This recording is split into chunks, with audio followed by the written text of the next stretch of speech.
Yeah. Well, a very, very warm welcome on this wet Sussex evening to two spectacular speakers. I'm not even going to try to introduce them because you know them so well already, and I know you've read most of their work. These are two very, very eminent feminist scholars of higher education policy, and have been around for a very long time, have written about the research economy, about the feminization of higher education, you name it. They have tackled some of the most challenging issues to do with gender and higher education. So we're absolutely thrilled and delighted that they're bringing their latest thoughts about casualisation and the precariat, as we call it now, to share with us this evening. And Carole's going to start off and hand over to Barbara. We're going to then have about 40 minutes presentation, and then it will be over to you. So I don't know if our remote friends have been able to tune in yet, but welcome to everybody. So thank you for coming all the way from Glasgow, Eastbourne, and it'll probably take you as long to get from Eastbourne as it did from Glasgow, but that's something round for you. But okay, very warm welcome, and thank you for coming. Thank you, Carole and Barbara. We are really looking forward to hearing you. So over to you. Thank you. Well, how to live up to Louise's introduction. Thanks very much for coming. Now, I'm sure everyone here is aware that casualisation is now a major issue in the sector, and it's increased dramatically over the last couple of decades across the global north. Just to give you a couple of examples, Douglas, writing in 2015, pointed out that in the USA in 1960, 75% of what they called college instructors were tenured or tenure track. Whereas in 2015, at the time that Douglas was writing, that had completely reversed. So over 75% were contingent or short-term contracts. And in the UK, I'm sure you'll be aware of the UCU work, which highlighted that in 2014, over 50%, at least 54% of academics were on some form of insecure contract. And of course that affects particular groups more than others. More women, more minority ethnic staff, and more staff reporting disabilities were on insecure contracts. So what are we trying to do with this paper today? Well, our aim is to both foreground the under-researched area of the impact of casualisation on teaching and learning, because that's something that's been not very well researched, and to explore ways in which an understanding of this issue can be enriched through some work from the sociology of time and bring in a temporal perspective. And we focused on short-termism, because that was, as we were looking at our data, that was something that really shot out to us. It's reflected in both the short-term consumer rationality of student choice, individual modules, and fast turnaround assessments, including of customer satisfaction, and in the pressure on academics to rapidly produce grant funding, a stream of excellent publications, and immediate impact. Indeed, to know the impact before you've even started the research. It's one aspect of a broader short-termism across society in the context of globalised market competitiveness, where the casualisation of labour can be seen as part of a managerial drive for efficiency, rationalisation, and flexibility. So to begin by outlining our temporal perspective. Felt argues that we need a chronopolitical analysis, a politics of time, to understand the changing temporal regimes of higher education.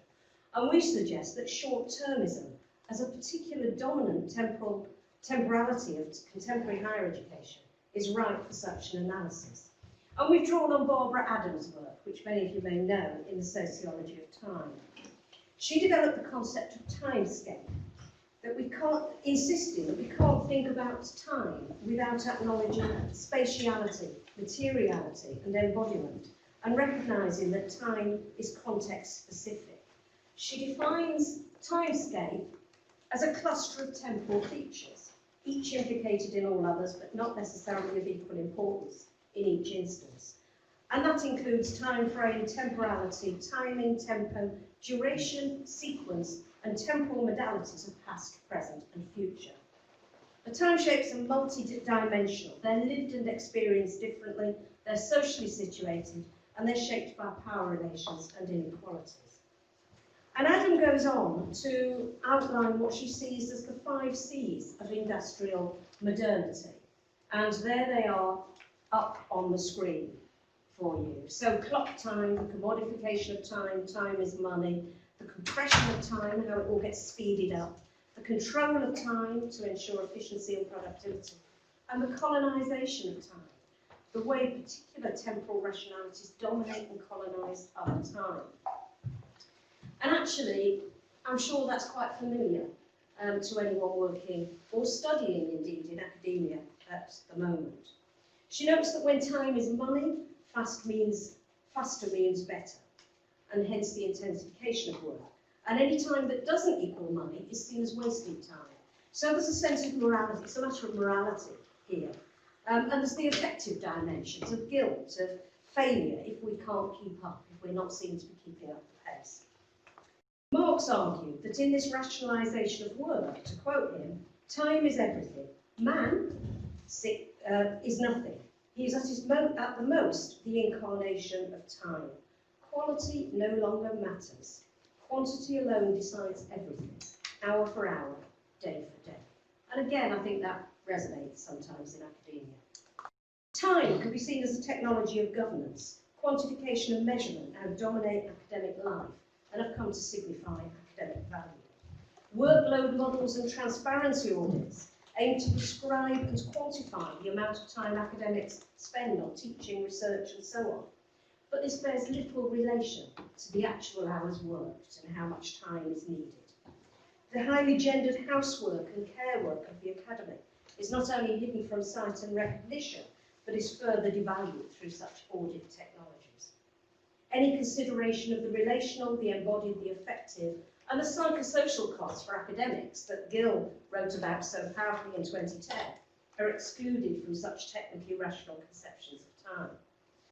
Adam notes how dominant conceptions of linear Western time are used in a chronology of difference, through which others are measured and deemed lacking through colonial logic, left behind, undeveloped, slow, lazy, etc. And again, there's that sense of morality in that.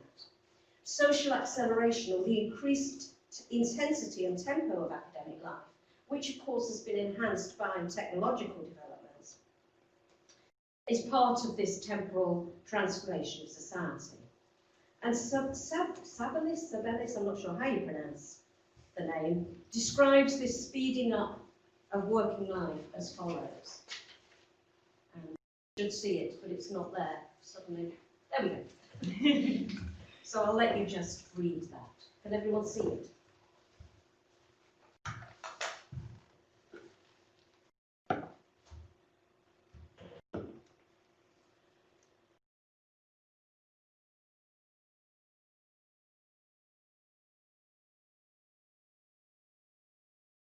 Now, Yloki, and I'm probably pronouncing her name completely wrongly, I have been told how it should be pronounced, and of course I forget, so apologies, talked about the fragmentation of research into discrete time-limited projects as project time. And she said it's like clock time. It's decontextualised, linear, standardised, measurable and predictable, with a fixed start and end date. Cost efficient, it valorises speed, and its short-term time frame leads to the appointment of short-term workers. And of course, a number of casualised academics are actually on short-term contracts that are the length of a research project, a funded research project. It's in conflict with traditional views of academic research as requiring a longer-term focus, concentration, thinking, reflection, and so on. Now, although Yloki focuses mostly on research, she acknowledges the conflicts between research and between project time and teaching, noting that both have their own temporalities. Now, teaching can also, of course, be seen to have short and fixed time frames of classes, semesters and assessment deadlines, in contrast to the open-ended framework of traditional scholarly research. But doctoral study, which people will be familiar with here, takes place at least over 3 years, often much longer. Then that's a significantly longer time span than most short-term academic contracts. Although, of course, there are attempts to shorten it, and the project time mentality you can see coming into doctoral study, as supervisors and students are put under tremendous pressure to get that completion and to do it. The different temporalities of open-ended blue skies academic research and short-term research projects that Yoloki discusses can also be seen reflected in different pedagogical approaches. So, for example, there's been a long tradition of critical pedagogies in the academy, including Freirean-influenced and feminist pedagogies that have highlighted issues of criticality, power, relationality, inclusivity, and care in the teacher-student relationship.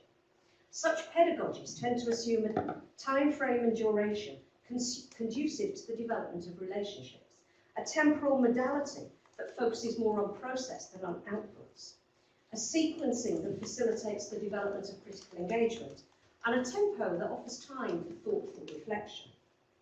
In contrast, in the context of neoliberalism and the focus on audit, competition, performativity, and student or customer satisfaction, the framing of pedagogical relationships in terms of a service provider student-consumer model has gained prominence, along with output-focused utilitarian pedagogies.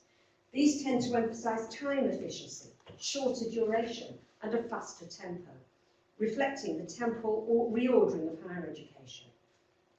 Short-term contracts for academics fit perfectly with this temporal framing. So just to summarise the temporal reordering. Oh, I forgot, sorry, Yoloki there was talking about project time and I didn't. I forgot to signal to him. Yes, sorry. So, temporal reordering of higher education. So, fast capitalism, commodification of time, speed and intensification. Output-driven rationalities. There's no space for the biological, the social, the cultural, political. Longer-term, open-ended research, teaching, pedagogies and learning are out of date, out of place, out of time. Fragmentation and short-termism dominate. Yet multiple temporalities coexist. So although short-term modalities are now dominating the field, it's not that we can escape the longer-term, the development of longer-term pedagogical relationships, for example. And people working within this field are kind of managing multiple and competing demands through this as well. So it's all, hence the little group of circles down there, it's actually all happening all at the same time. It's not that we've literally turned time upside down and replaced one with the other. So I want to just say something briefly about this study. Next one, so thank you. So this was to explore the perceptions and experiences of casual academics, about what they thought the impact of their contractual situation would be on their teaching and pedagogical interactions with students. We were trying to remember on the train over here when we actually collected the data. We think it was the academic year 2017 to 18. And we have written a couple of other papers prior to bringing this temporal focus to it. We conducted email interviews with 20 academics, all of whom did some teaching as part of their contractual role, and that varied. Some were teaching only, some were more research, doing a bit of teaching. And we recruited them through academic networks. I can say more about the sample if people wanted to afterwards. Basically, people were from a spread of universities. It was predominantly women, we had 3 men. Most were under 40, although 2 were aged 41 to 50, 1 51 to 60, and 1 over 60. A mix of disciplines. Predominantly white, not quite entirely. Just under half the sample had less than 5 years teaching experience, whereas 9 had 6 to 10 years and 2 had over 10 years. So again, this isn't an issue that only affects early career academics, that some people have been around in the system a long time. So, on to the data. Thank you. Yes. So we asked our participants what they thought the impact of their contractual status was on teaching and pedagogical relationships. And the marginalisation of casualised academics and the insecure short-term nature of their employment underpinned a number of the issues that they raised. It included a lack of autonomy about what to teach, the last-minute notification of contracts or teaching, a lack of training or communication, for example, about students with particular educational needs. Often they weren't on university or departmental databases. No one told them anything, and so on. And lack of paid time in an office in order to see students, or any office space, indeed. So we basically identified what we thought were the key temporal issues out of all of this data. Thank you. Yes, so the first one was short-termism and last-minute modality, which I will say something about. Then we look at time-space configurations, which is when I hand over to Barbara. And then the last one, please, yes. So short-termism, security and continuity. Those were the three key temporal issues that we felt came from the data. So on to short-termism and last-minute modality. Now, the difficulties that resulted from only being told the contract, that you were getting a contract just before you actually had to teach, or being told what you were teaching, was a really common theme. So as Olivia explained, she wasn't told until she was arrived back this week. There was no forewarning or handover time to prepare. Yvonne also explained she didn't usually know until the week before teaching what modules would be offered to her, and said it was because I'm often not considered for work until after full-time members of staff allocations are completed. And of course, management kind of demands that to meet efficiency gains mean that academics need to be on full teaching timetables. So this puts additional pressure on full-term academics that they're timetabled up to the hilt, leading to what Gill again has talked about as a punishing intensification of work for academics. But for casualised academics, this last-minute notification shows the way in which timescales encompass multiple temporalities, which can be differently experienced. Here, the timing and sequencing of activities differentially impact on casualised academics and their students, who tend to have the least autonomy and be the last to be notified.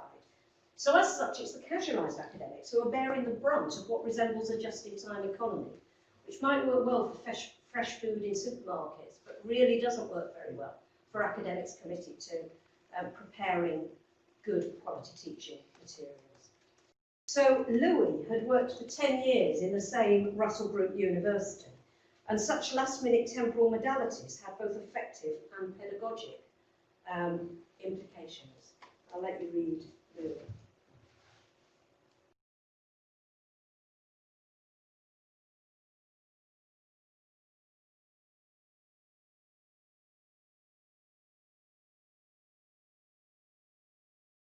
And Louis was actually in a fairly advantageous position in that he'd been for 10 years in the same Russell Group University, effectively worked full-time, was well established in the institution, but still this wasn't easy for him. And he felt that the quality of his teaching suffered in consequence. Now, for some participants, lack of autonomy in what they were required to teach compounded the difficulties of this last-minute notification. So Julia, for example, explained that in one university where she worked, she was only given the lesson plan the night before and was expected to deliver it. And again, sorry. So basically it was sent between 9 PM and midnight the day before the seminar. She often tried to stay awake until she received it, and if it wasn't there by about midnight, she'd wake up incredibly early in the morning to prepare before going to teach the seminar at 9 o'clock. Now, Julia went on to explain that she was unable to tell the students what they would be covering in later sessions, and they would often ask, because she simply didn't know, she didn't have the information. So it was frustrating for her and the students. So the casualised academic is left waiting for the information required, leaving her almost no time to prepare or reflect, let alone be creative or innovative. Any preparation she does have time to do is inevitably rushed, requiring an increased tempo within a compressed and inflexible time frame, contributing to her stress levels and potentially impacting on the quality of what she's able to deliver. So for academics in this context, speed and instrumentalism become valorised to survive in the present moment. A forced presentism, which is something we've written about elsewhere, in contrast to the present-future temporal modality of dominant pedagogies and discourse of employability, which Sue Clay has written about, which inevitably invokes students to orient themselves towards at least the short-term future of assessment and grades.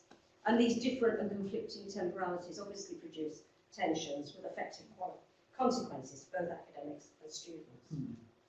And basically, there was a lot in the data about these academics really wanting to provide high-quality teaching. But it was compounded by things like rarely having the opportunity to think the same thing twice, which Jack referred to, and teaching outside one's area of expertise, which meant, as Zoe argued, that students lose out. Changing outdated curriculum content was also difficult in these contexts. So, Jennifer explained.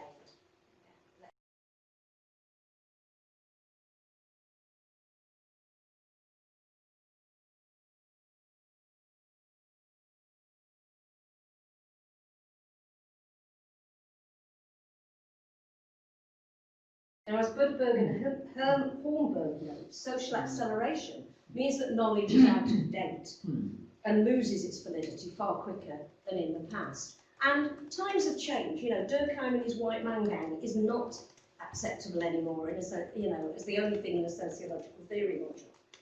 But that was something that these academics were wanting to change, but literally not having the ability to do it. As Bianca said, and again, so again, she wants to be engaging and innovative, but there isn't the time to do it. Ant had also declared that the quality of teaching suffers from this employment situation, though he tempered this by noting that the desire to get a new contract and fear of negative student feedback meant that some casual academics feel they have no choice but to put in extra hours, again highlighting the role of the commodification of time in relation to power and inequality. Similarly, Zoe explained, so the vulnerability made me feel I had to give much more to my students because otherwise they might complain about me and put my employment at risk. So this fear that Ant and Zoe and other participants report can be seen as an example of the politically induced insecurities that Laurie writes about, that are one aspect of neoliberal forms of governance that work to invoke compliance. The intensification and short-termism of the contemporary academy therefore has serious implications, not only for the academics themselves, but also for knowledge and for student learning. And here I hand over to Bob.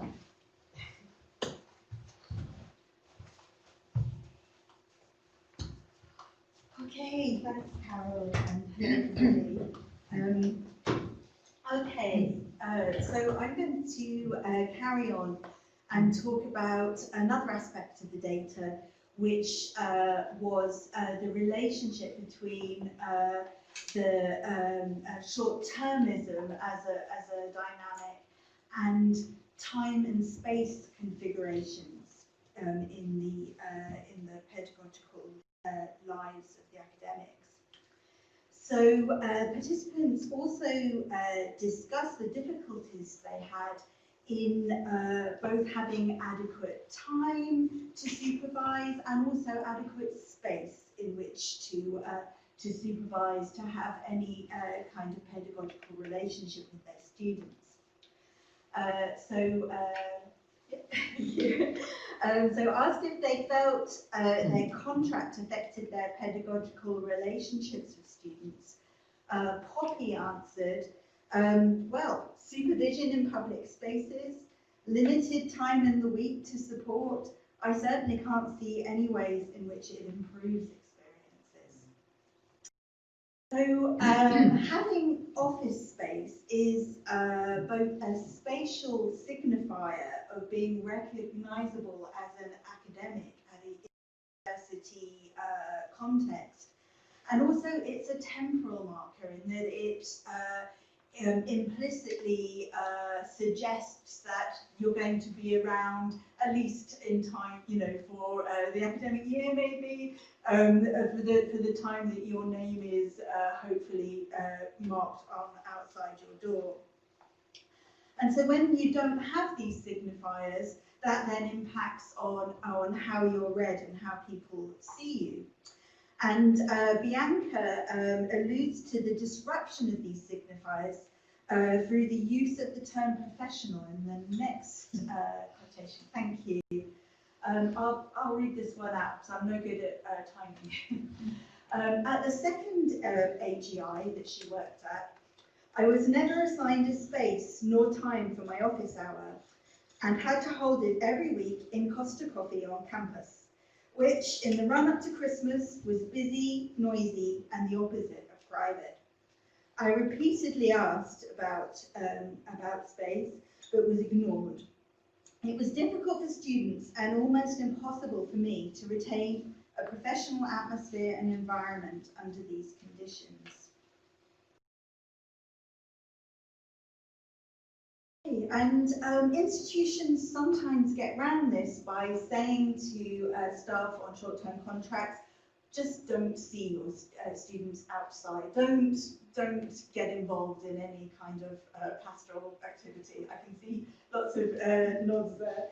Or any kind of talking to students outside your contracted hours. And but that's something that people often feel, real difficulties in doing if you're investing time into this relationship with students. And Julia, here, talks about the obligation that she felt to students to still do this. So she says, I felt pressure to, as every other module tutor who was permanent offered this sort of office hour time to students. I didn't want to be seen by students as not providing them with opportunities to discuss their concerns. In the students' eyes, I was no different from their other tutors. I was still responsible for teaching them a module, marking their work, and supporting them academically. The only difference was my contract. And Julia doing this because she cares. If we can have the next one. She says, I did this not because I wanted to impress management or anyone else. I did this because I cared about the students and their success. And this going over and above her allotted paid-for time is, to use Barbara Adams' terms, a form of time giving. She goes over the time that she's supposed to be doing to do this, and of course isn't paid for doing so. And there is, of course, a gendered dimension to this unpaid time giving, especially around care, whereas Cordoza notes there's an inverse relationship in academia between who cares and who advances, or at least it seems like that sometimes. And as she elaborates, we've got a quote here, thanks, Yessa, about the casualisation of academic labour. She says that it reconstructs teaching as poorly paid housework in the marketplace, where some tend to the college kids and maintain the departmental or campus home, while others engage in more productive work that circulates on the market. Viewing teaching in service as care work thus clarifies the invidious gendered and racialized logic by which the complex work of processing has been unbundled into a two-tiered system of academic labour that also devalues caring activities within the tenure system. As Adam says, not all times are equal, not all working time is remunerated, I think that's yet all work relations touched by clock time are tied up with hegemony and power.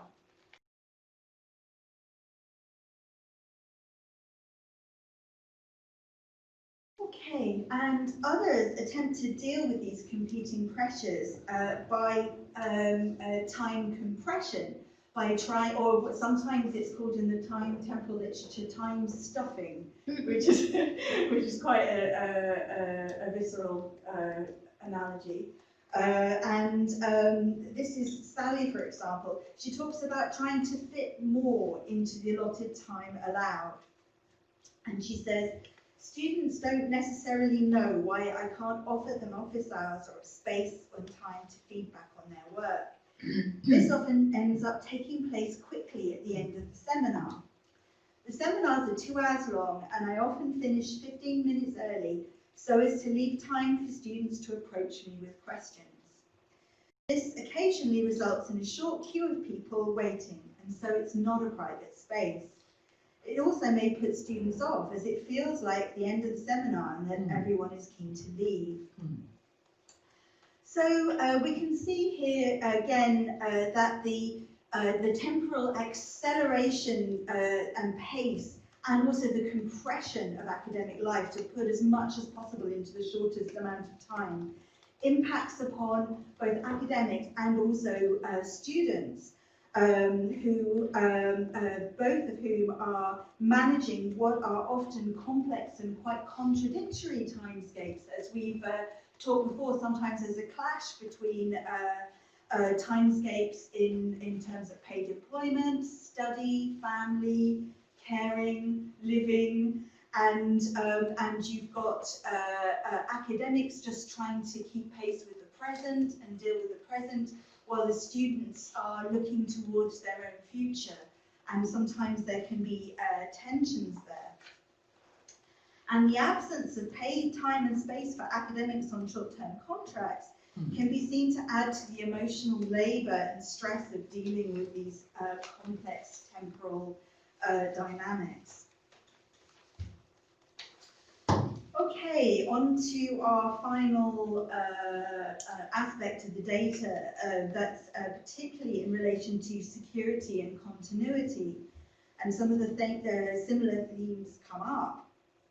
So in terms of continuity, we wanted to sort of look at the ways in which short-term contracts can hinder the ways in which pedagogical relationships with students are built up and develop.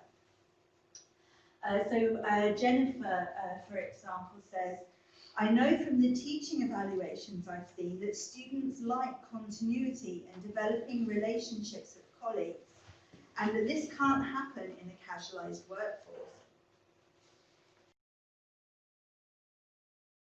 And uncertainties about the future mean that sometimes lecturers on short-term contracts are not able to offer reassurance to the students about whether they're going to be available for them for dissertation supervision or any courses in the future and so on. And they talk about the effect on participants. So if we go on to the next one, thank you. This is Zoe. She says students don't have personal tutors all the way through their degrees because their tutors leave when on temporary contracts. This has affected some of my personal tutees' ability to seek help for mental health problems and to talk about difficult family experiences. One of my new students asked me in October if I was going to be there for the whole year because she'd had 3 tutors so far, and I couldn't give her a definite answer. And the next one, Julia, says, I had one class that sought reassurance from me repeatedly that I would not leave midway through the semester. This was due to them having experienced 4 different tutors in one module in a short space of time in the previous year, which they had felt had negatively impacted on their progress. So, as we've noted, as Sue Clegg has written about, while students tend to be immersed in this future-oriented sense of time, they have a sort of sense of hope, but also anxiety about, you know, am I going to graduate? Am I going to succeed? And that sort of goes alongside the sort of like these sort of like punctuations of anxiety around deadlines. And those are the sort of like the temporal flows that the students are generally immersed in. And that can then clash with the timescapes and the competing imperatives of lecturers on, especially those on short-term contracts. So Kathleen says, we're in a situation where the long-term growth of students can't be a part of the teacher's experience of their work. And the students lose out on having a lasting connection to their instructors if there's no certainty about continuity. I feel like I'm in a classroom to get through some curriculum, but attempts to engage students becomes more about reversing poor retention metrics than supporting fellow humans on a longer intellectual and personal journey through their education. Okay, so just to some points of conclusion. So if we take the first one, thank you, Yasser. The intensification and the short-termism of the contemporary academy can be seen to have serious implications, not only for academics themselves, but for student learning and for the knowledge that is generated in these processes. Thank you. And a focus on these last-minute modalities of time enables us to see how the intensification and acceleration of work in the academy that the majority of academics experience has particular resonance for casualised academics who, as we've discussed, tend to be at the bottom of the chain, the bottom of the hierarchy, and feel the most acute bumps and dislocations that happen with some of these short-term dynamics. And we wanted to finish by just briefly discussing a study that the Times Higher has reported, Times Higher Education Supplement, last year. They interviewed leaders of in higher education from 45 different countries, and they found that 46% of 200 leaders thought that a greater proportion of academics would be on short-term or casual contracts by the end of the next decade. Although there were clear differences in responses in different countries, and that's what we were interested in. In Australia, 69% of leaders thought casualisation would increase. In North America, that was 65%. But in the UK, the corresponding figure was only 8%, with 72% of UK leaders responding that there could be a shift to more stable employment practices. So we're thinking, oh, okay, what's going on here? So we're thinking of a number of different reasons why this might be the case. Thought perhaps the UCU anti-casualisation campaign is making big inroads and they're responding to this. Or perhaps the TEF is perhaps encouraging university leaders to think, well, we need to invest in teaching.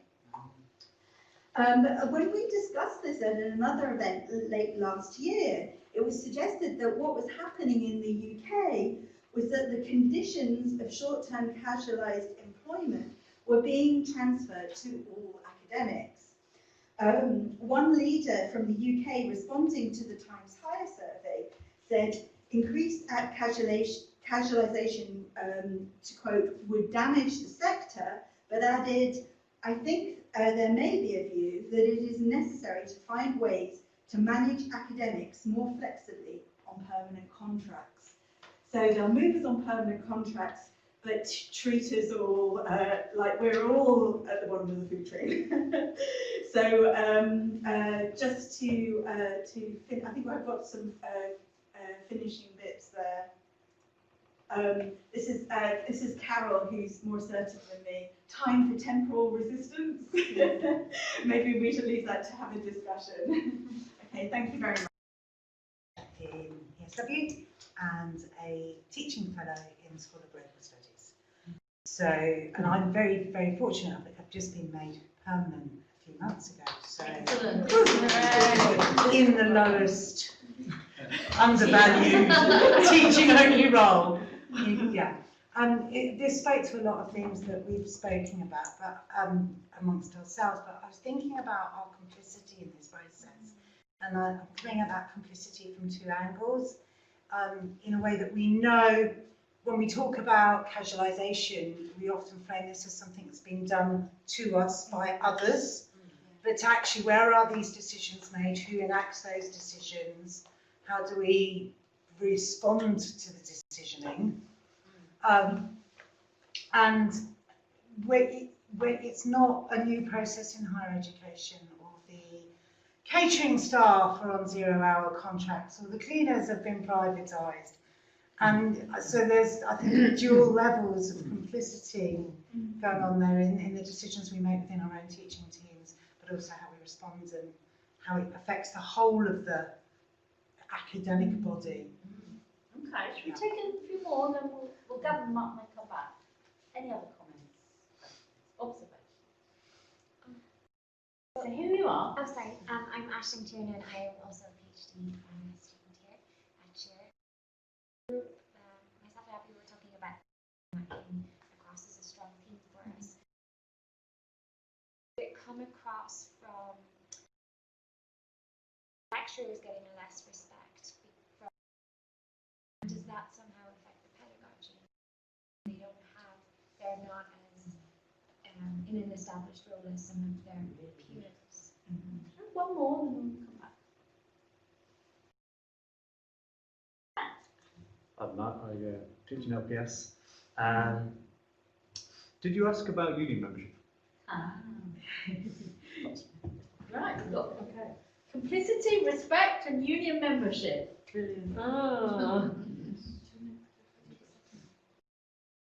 Okay, thank you, Barbara. Yeah, complicity. I mean, she quietly says, you do the first one and I'll do the second one. Complicity, I think it's interesting in terms of our own roles in the institution. But I'm really wary of talking about casualised academics themselves as being complicit in it. And of course, we're all complicit in working over the hours that we're paid to do, in, you know, spending extra hours seeing students and so on, which is what many of our participants actually talked about. So yes, we're complicit in that. It's really difficult to know how you don't do that. I mean, we did have one person who said, I'm not paid to see students outside class time, so I don't do it. Simple as that. But that was only one person. Everyone else was saying, oh, I work over the hours and all of that kind of stuff. But actually, casualised academics aren't in a position to change this. And people need the money. You know, we had people saying, I want to have a family, I want to have kids, but I can't even think about it because I don't have a secure job, I can't have maternity leave, I can't afford it. And we had others saying things like, I've got parents who support me, or I've got a husband who supports me and who earns enough to allow me to do this and to live with this insecurity. So those kind of material conditions are really important. And for many, it was, I don't know whether I'm going to be able to pay the rent next month. And that was the basis of it. So I really think it's looking about where that... Yeah, I didn't mean about... Okay. I mean, we are all kind of complicit in that we go along with that. Yeah. But the academy as a whole is also complicit in who's making the decisions as to only put their staff on 6 months or 9 month contracts. Yeah. You know, it's not others than academics. It's heads of departments. It's senior management team. It's who is making they're not outside the academy. That was my point. I mean, I do think that the kind of, you know, the marketisation of higher education, now being part of the global market, inevitably demands that competitiveness and that focus on monetary efficiency that then leads to the kind of bottom line of casualised contracts. I think it is possible to do it differently. And when I was still working at London Met, and Barbara worked there as well, we set up a research institute, the Institute for Policy Studies in Higher Education, Institute of Policy Studies in Education, IPSI. I've even forgotten it already. It no longer exists.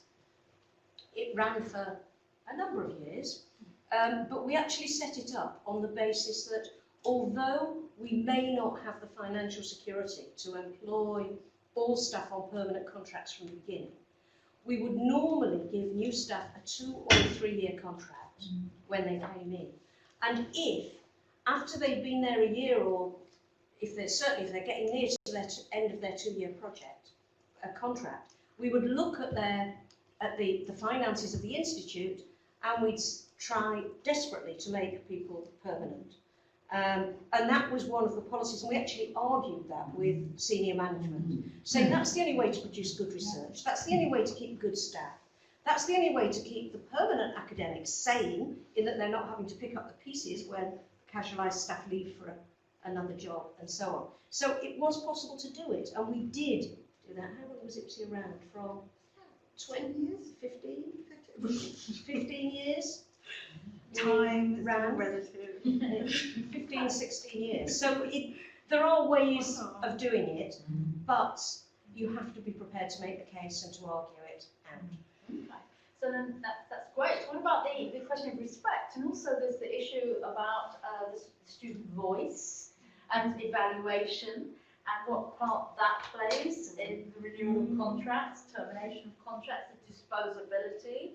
And is this whole process that you've just described, is it a stage to digitisation in 10 years' time when everything be by robots? And you'll be a hologram. It's got to be better than the real thing. Is this an iterative process that we're going through a particular phase at the moment, and that we're going to move? Everybody's complaining about marking at the moment, and I'm saying don't, because in a few years' time we're going to look back on these days when everything's multiple choice and marked by robots. Yeah. So okay, respect. Yeah. Respect. Yeah. So like Ali G here. Yeah, no, I was.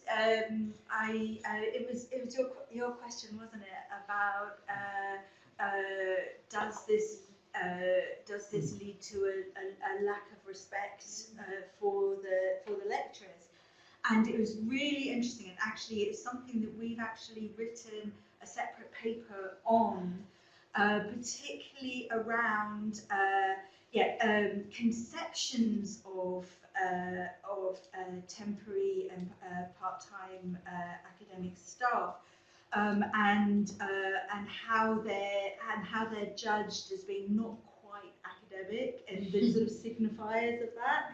And a lot of the participants talked about this. It's not something that I don't know if we initially brought it up in our questions, but it came up again and again. Not necessarily that they'd said, my students don't respect me, but they spent a lot of time thinking it's hard not to imagine that this is undermining me and my teaching, and that people think less of me.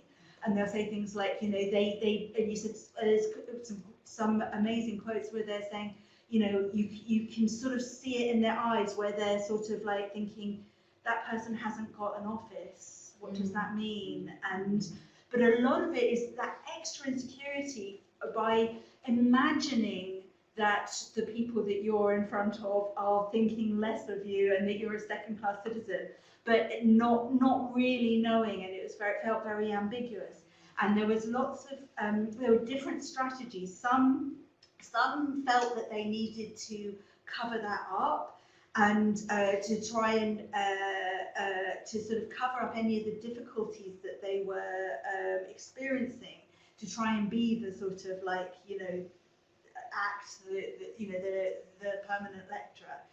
And others felt that sometimes it was for their own sense of self, and sometimes it was what they felt that they had to cover up for the institution because it would look bad on the institution. There's some really interesting dynamics going on, and some of them, which goes into the union question as well, deliberately decided to what we call sort of disclose their status to the students, and use it as a kind of vehicle for moving away from the individualized notion of the sort of shame of it, to say, look, this is a process that is happening in in the sector as a whole, and it's good that you know about this. And there were a few people that said that the UCU strikes and the industrial action acted as a sort of catalyst to talk with students about these issues as well, and sort of move it away from the individual. So that's why I was like, yeah, I really want to answer that question because, like, yes, it's something that we found a lot of, and it was threw up some interesting things that, you know, some very emotional, the emotional dynamics of it, and the insecurity and the ambiguity of it all. Yeah. But to answer your question, we didn't actually ask about union membership. Oh, sorry, yeah. But it did come up predominantly in relation to the UCU pension strike. Yes, yes. Because people were on strike or had been on strike and had been on the picket line. We had someone who was saying they disclosed their status, their contractual status as being short-term on Twitter, knowing that some of their students followed them on Twitter, and in a context of wider debates about the pension strike. And the fact that the pension strike was going on and that was a kind of political issue, some felt able to raise casualisation as a kind of political issue in that context as well. Thank you. Let's back to the rest of you. Well, next round. More questions? I've got lots, but I don't want to fill all the space. Abby, I've got a comment. do you want to say who you are? Yeah, so I'm Abby, I'm a doctoral researcher. I'm researching it in A-level education, but I use I'm looking at the potential for feminist pedagogical reform in the A-level curriculum. So I'm looking at a lot of the higher education theories to kind of theorise my research. And what I found interesting from the people you spoke to was this idea, and it seemed to me, and I don't know if this is right, of us and them. So the contractual workers and the full-time workers, there was this kind of like feeling of we're on this side and they're on that side, and we want to get to that side, but they've got to open the gates to us. Especially coming through from the woman that said she would stay up until 2 p.m. to wait for her lesson plan. But what strikes me is there was no, well, maybe there was, but the lack of intervention that could be done. Because obviously this is a wider social issue of neoliberalism and marketisation, but actually on the ground there seems to be more that could be in place. You know, you have the power to kind of implement more to help those casual workers. I don't know if that's right or wrong, or whether it's good. Great. We'll keep going. Yes, did you think about part-time lecturers who actually were on permanent contracts? It'd be interesting to look at the casual lecturers who only did so many hours and are either paid by the day, because some universities pay them a reasonable rate by the day, or worse, paid by the hour, and they have to fill in forms once a month to say how many hours. Yeah. But there is this other group where they are paid either 1 day or 2 days a week, and they're permanent. It would be quite interesting to look at those three and see if I'd be interested to see how many women too, and what the breakdown was between men and women on that, and I wonder what sort of findings there would be. Question about ageism. So I think there's a real undercurrent there. There's I have a colleague who's constantly making comments that it's the older people who are causing this. Like we are discursively constructed as the bed blockers. We're causing this crisis. And there's something, it goes back to Wendy's question about the locus of responsibility and how we've been manipulated into blaming each other and dividing and conquering, etc. But then I always point out to this colleague that we've actually lost several professors in our school, and not one of them has been replaced. So just going, is the older staff leaving is not the solution. But it's a bit like the housing crisis. The baby boomers, if you like, are being targeted and scapegoated, blamed for the capitalist housing crisis. And we've got a very similar dynamic around the disposability of the labour force that is somehow to do with occupying too much space. And they anything else before we... Oh, Simon? Yes, so, I'm Simon. I'm interested in kind of picking up a little bit on that, thinking about the managers, the heads of department, the heads of school, who may be making decisions, And because I'm not asking you why didn't you do that research, I'm just asking you what value there might be, do you think, in asking them the kind of similar questions from their perception about why these things might be happening. Okay. Oh, and one more. Can we get you okay for your retention? Yeah. We won't retain it all. John, tell us who you are. And lovely to see you. John Fry, recently.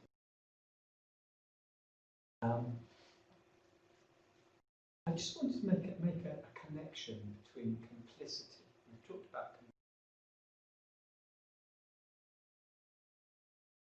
essentially people on short-term contracts are complicit because if you don't want to do this, you don't accept it.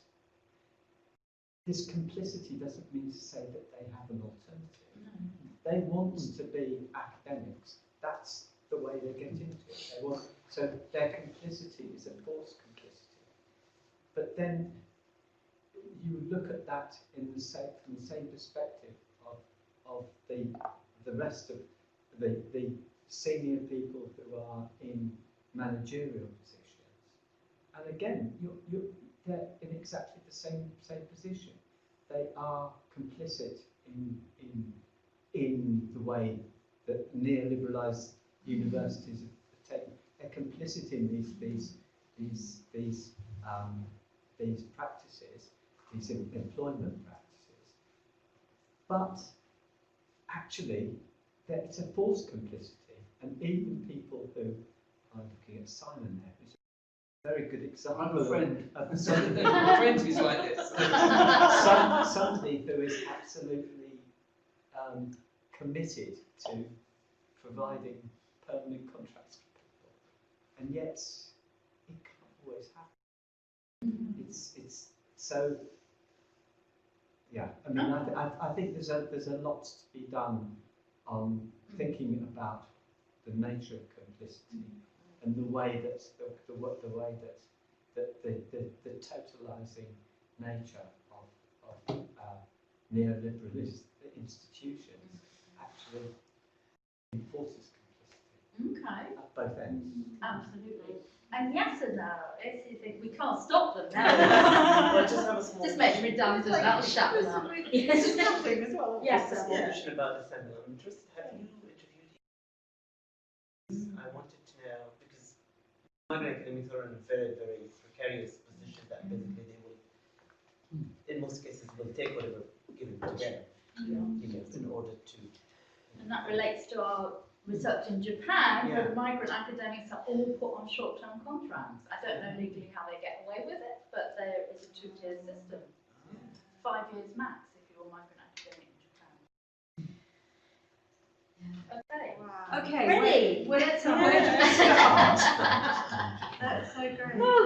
I mean, there's a number of connected kind of things around how much you can intervene and where the complicity lies, and if it's forced complicities. And I mean, what value there might be in asking managers and heads of department as well.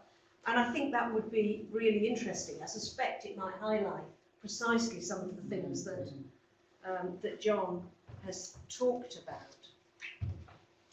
But sorry, just to I think procedurally, I think there is perhaps some wiggle room in things like saying, okay, like if from your point that we as a principal, across the school or across my program, we make sure that all staff have the materials before X, Y, Z. I mean, I know from knowing some of those people that send out that sort of course material to other people, often they're also very overworked and are trying to juggle lots of things. And I think it's one of those things that if we can try and all get our heads together to set up those procedures in advance and try where possible to be motivated to stick to them, and that's something that we could do perhaps below. And I'm sure they do. There are probably some. It was making me think as well that I think some in terms of the temporary permanent divide, I think that some, as far as I can tell from discussions with people and from what we've had in our interviews, that some departments and some people within departments who are permanent are really supportive and really clued in and sort of lending people keys, trying to advocate for different more resources and so on. And others, it's under the radar. They're just not really, or that it's more like, you know, it's like a deer in the headlights. No, I just need to, you know, get this stuff done. And I think, sorry. Yeah, no, I was just going to say, and sometimes actually, it's the kind of bureaucracy of the institution that sometimes people are trying to get casualised academics put on departmental systems or informed about something or whatever, and it's just the system takes forever. And it's that being new all the time because you're on a new contract all the time, and it doesn't matter if it's a repeated contract. You kind of get thrown off, or you're not on the right departmental database until you get a new contract, and that takes time. So it's partly that institutional bureaucracy and lethargy. There was one participant who said, "Oh, after I participated in this with you, I ended up having a discussion with the head of department." And now we have our names, all our names written on the outside of the office doors, you know. So some things are simple and can be done really simply, and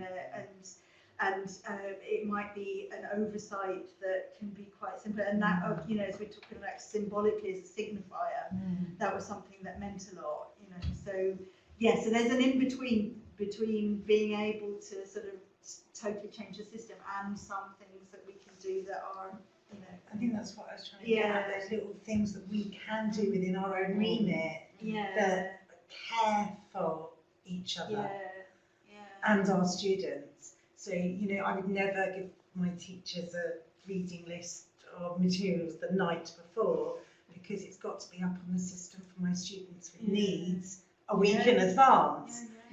So those two things, caring for the staff and the students, can work together, and these little things that we can do to push back. I mean, that was one of the issues that came up from several of our participants, was that they only discovered about the specific educational needs of particular students when students said, "Why hasn't this been sent to me in advance? Why isn't this on the system? Why haven't I been given this?"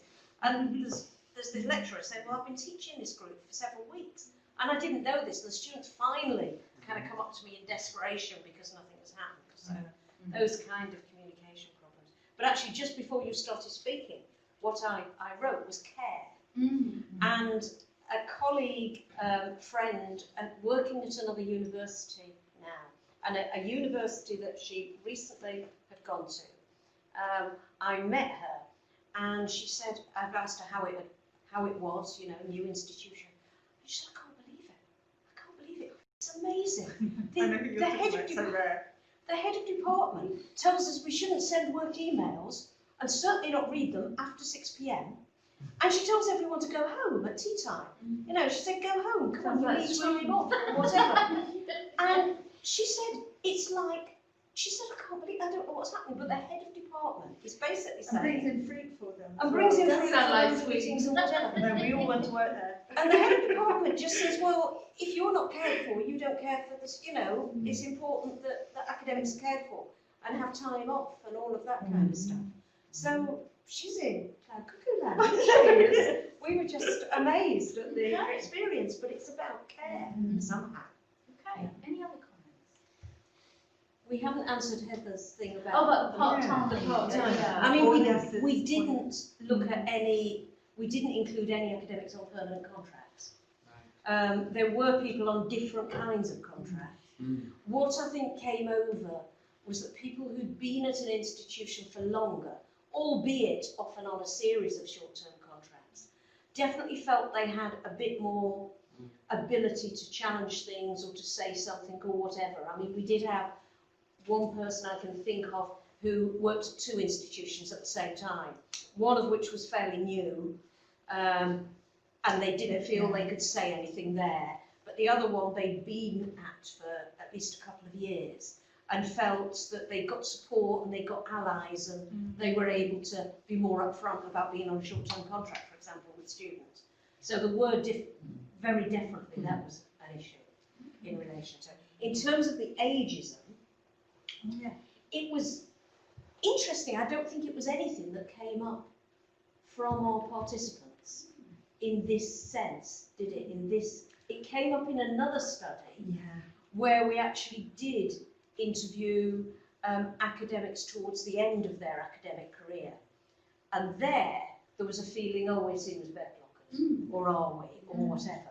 But it's not something that actually came And up in how the they study, felt precarious in different ways, but how there was a sense of feeling sort of like the need to sort of to go on shorter term, to give up permanent work for various reasons, and then sort of like feeling a sort of precariousness, sort of on the other end that perhaps is not necessarily something that people usually think about. On that, I mean, while we're all engaged in this Oedipal struggle, the system continues to reproduce itself. Yeah. And that's, I think, what several of us have tried to say today in different vocabularies, that we're all being measured against each other. That there's been this major shift away from a community to a set of individuals who all have to fight to survive and thrive, etc.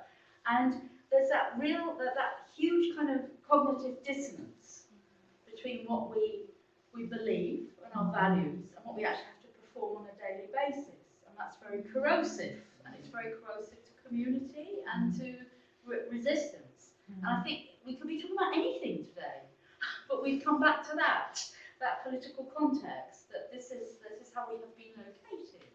And I think your opening question really addressed that, didn't it? That how do we mediate this very corrosive context in a way that isn't harming to ourselves and injurious to our colleagues? And at the moment we seem to have kind of the worst of all worlds, because individuals are suffering and so is the community. And when you talk about the students, I mean, that is absolutely terrifying, the position that they're being put in. They don't even know who's going to be there to finish supervising their dissertation. So nobody's actually winning in this except the people who pay the salaries. And we have to look at, it's a very short-term intervention, short-term solution, isn't it? To have people on disposable contracts, and there'll be long-term consequences. I think I would encourage us to think, what is this? What's the bigger picture here? What's the bigger picture? What's the futurology of this? Where are we heading with all of this? Are we moving towards a robotic academy, which is being theorised by people like the designer in Melbourne, what's his name? Neil Selwyn, etc. They're looking at all this. I had a talk with a lecturer at the Open University was saying, oh, but it's really brilliant because they're developing a logarithm that will be able to say, yeah, this essay is a 2-1, this is a first, and I was like looking at him in horror, like how on earth could that possibly work? How would and he was like, yeah, no, they will get round those, the algorithms will be clever enough. And he was like, I'm just really happy that I won't be doing all that marking. And I was like, yeah, they're going to give you 500 million other things to do to take up your time. Or dispose of you. Or dispose of you. Yeah. It's not that you'll suddenly have loads of time for research. No. Well, and it's also what happens to knowledge as well. I mean, the idea of prepared kind of curricula, prepared lectures and all of that kind of stuff off the shelf. And it's like, who controls that? So you'd have your lectures written for you by an algorithm. But there's already a big debate about Turnitin and what that's doing to pedagogical relations. Migrant academics. Yeah, are they the ultimate symbol of the disposable workforce in the global academy? I mean, you don't just get rid of their job, you get them out of the country, you get their housing, their kids' education, their healthcare, everything is attached. Well, and don't pay your Brexit.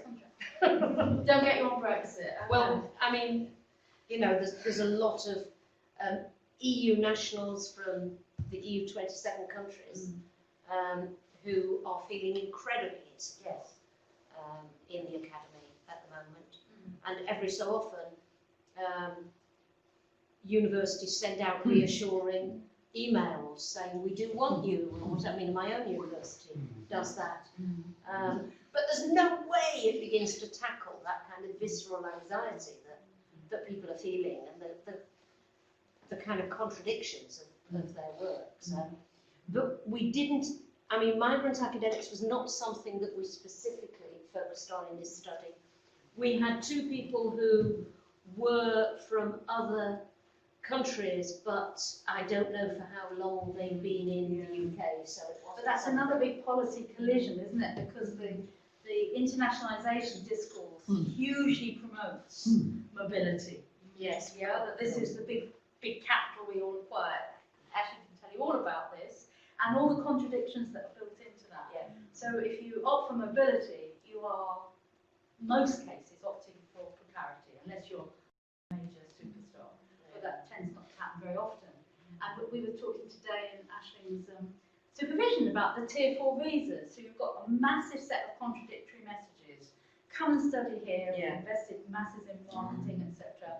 But on the other hand, we're going to make it really difficult and try and push you out through by your visa status. I thought you said tearful visas. Tearful. That's your SRHE title. Tearful stroke tearful. Can I put that? So again, you know, there's this notion of the contradictory messages that we have, this huge acceleration of quality and audit and the student experience, the student voice, evaluation, etc. But we have all these interventions that are actually strategically placed to impede quality and to diminish quality, etc. And people get very precariously located within all of this. Heather? Yes, this is just an addition to what you've already been saying. I would like to see a piece of research looking at our British migrant academics who move out, because I keep meeting people who are particularly going to Germany, because Germany is building up, it's doing a lot more teaching in English, and certainly research is in English. And particularly, actually, I've come across several scientists who have not been able to be given the money for a laboratory and staff here, who have now got, well, one of them I know has got 9 years funding promised in Berlin, plus a laboratory, plus staff. Now he's British, his wife is British, and his children now are going to grow up in Germany. I'd love to see a piece of work on that. I haven't seen anything yet, and I just keep meeting them. Okay. That sounds more like a comment than a question, but are It there is. any No, others it's before we end? Charlotte, you look like I was thinking Tell us who you are. I'm sorry, I'm Charlotte from Education here. I was thinking about maybe the connections between precarity and maybe that could be explained. I was also thinking about, is it possible to put together a case against over-casualisation? What more research is needed, and who does that case need to be put to? So, you know, I mean, for universities, the implications for TEF and things, but also maybe for REF, maybe that could be have some leverage, or if it could be shown to have an impact on. But also you can't apply for research funding if you're on a short-term contract. Yeah. I mean, we have, not recently actually, but we must get in touch again, been in contact with one of the national officers of UCU, who's very interested in what we're doing because of helping to make the case against casualisation because of their work. And also kind of equality, diversity, I mean, one of the things that we were also interested in doing was actually focusing on the students. The difficulty is thinking about, we know that students don't necessarily know who's on a casual contract or not, because a lot of the academics hide it from their students. So it's how much students are aware of what the issues are as well. So there's quite an issue about shame there, isn't there? Yes, yeah. Anything else before we conclude? Sam? Well, just picking up what Charlotte said, I also think it's interesting to explore not just the case against, but also the case for. Because there's nothing in what you presented which makes any sense as to why this would be happening. And if you did talk to managers, they don't believe in it either. No. So it's really hard. So to knock down an argument, you kind of have to understand on what the foundations are. Why is it happening? Why are these people making these decisions in the first place? As well as. And it doesn't make economic sense, does it? No. Because the recruitment costs are so high. And temporary staff cost a lot at Matt. I mean, it's kind of a follow-up in a way. I mean, it's not about making the case for precarity, but in a way, some of the things which some precarious university workers get out of it, other than just being overpaid. So I was thinking about one of the things that came up about one of the comments in your interviews saying about people teaching outside of their subject area, I think it was, which I agree can be bad, but I also think can be good. Especially when people have a conception of their specialism as really narrow. And I think, like, my experience having been on casual contracts for many years until relatively recently is that I said yes to virtually anything in areas that I read the book the night before. And now I know a lot more about a lot more things. And I'm better at teaching than I was. Which is not to say that it's a good idea to push people into precarious positions to do that. And that is one of the arguments, isn't it, in favour of casualisation, that it keeps people hungry and sharp and. I think it'd probably be sharper if I had a permanent contract and was still doing the same things, but. I mean, I remember really identifying with that comment. Not that I was on a temporary contract, but I just moved to another institution from a very sociology-dominated one to one that was especially very philosophy-dominated. And I was like, can you teach this course, that course, and the other? You know what it's like when you turn up and you want, I was being the good girl, and yes, I'll do everything. Oh my God, I've got to teach Kant. I've got to teach. I was again back to reading and learning stuff. Just before the students were, and my other one, which I'm still teaching on, practitioner inquiry. I knew I'd never been a teacher. I was suddenly telling people how to do your research in the classroom, and oh my goodness. So I was identifying big time, and I think that is something that it happens across the board, but like a lot of these things, more intensely and often having a greater impact, especially on the people with short-term contracts. Because at least, I was thinking, well, they've got me here now, they can't get rid of me straight away. It's just my usual. Two big arguments building up here, aren't there? It's the disruption of routinisation. That's one of the pros. But it's also the minimalisation of resistance. And we've got that huge conceptual clash there. So is there anything else that anybody would like to say? I'd just like to thank our fabulous speakers for a wonderful presentation and a really rich discussion. And thank all of you for coming tonight and for your contributions and your wisdom and your insights. And I'd like us to give our speakers a huge applause. Please have a cup of tea or coffee, mingle, ask the questions that you're now thinking about. What is it called? L'esprit d'escalier? Yeah? All those things that you wish